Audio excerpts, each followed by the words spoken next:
কত মারবেন আর সন্তানকে? আমি মা, আমি ওকে জন্ম দিয়েছি, আমি মারি বা গালি দেই তাতে কার কি? হ্যাঁ, কথাটি হয়তো অনেক মা বাবাই রেগে গিয়ে বলে ফেলেন। এটা সত্য যে আল্লাহ তাআলা কোনো সন্তানকে দুনিয়াতে আনার জন্য মা বাবাকে মাধ্যম বানিয়েছেন, কিন্তু তার মানে এই নয় যে মা বাবা মানেই খোদা আর সন্তান মানেই তাদের গোলাম। অন্যের বাচ্চার সাথে তুলনা করা, রেগে গিয়ে নিজের সন্তানকে অভিশাপ বা গালি দেওয়া, আর সে চরম আঘাতটা করা এমন এক নিষ্পাপ শিশুকে যে এখনো গালির অর্থই বোঝে না। একটু ভেবে দেখুন এটা কতটা লজ্জাজনক। অনেকেই বলেন কি করব, বাচ্চারা বড্ড জ্বালায়, জেদ করে, কথা শোনে না। আপনার সব কথাই বুঝলাম, কিন্তু আপনার সন্তান কি আপনার বয়সী? সে কি আপনার মতোই বুঝদার? সন্তানকে আগে শিশু হিসেবে ভাবুন, তাকে ভালোবাসা দিয়ে আগলে রাখুন।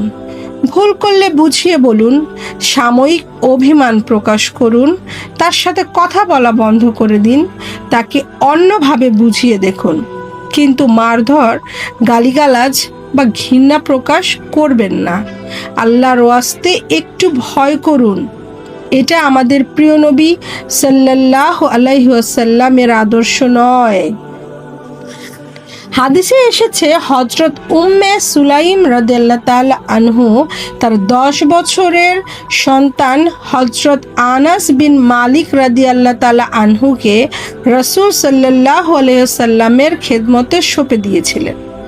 হযরত আনাস রাদিয়াল্লাহু তাআলা আনহু নিজেই বলেছেন, আমি 10 বছর আল্লাহ রাসূলের খেদমতে ছিলাম। আল্লাহর কসম, তিনি কখনো আমাকে একটি উফ শব্দ পর্যন্ত বলেননি। কোনো কাজ বিগড়ে গেলে বলেননি কেন এমন করলে, আর কোনো কাজ না করলে কখনো বলেননি কেন এটি করলে না। সুবহানাল্লাহ। এটা হলো আমাদের প্রিয় নবী হযরত মুহাম্মদ সাল্লাল্লাহু আলাইহি ওয়াসাল্লামের শিক্ষা ও আদর্শ। পবিত্র কোরআনে আল্লাহ বলেছেন, নিশ্চয়ই আল্লাহ রাসূলের জীবনের মধ্যেই তোমাদের জন্য রয়েছে সর্বোত্তম আদর্শ। তাই আসুন, শুধু মুখে আশিকে রাসূল না হয়ে সন্তানদের গড়ে তোলার ক্ষেত্রেও আল্লাহর রাসূলের এই সুন্দর সুন্নাতকে নিজেদের জীবনে আমল করি। আল্লাহ আমাদের সবাইকে উত্তম মা বাবা হওয়ার তৌফিক দান করুক। আমিন।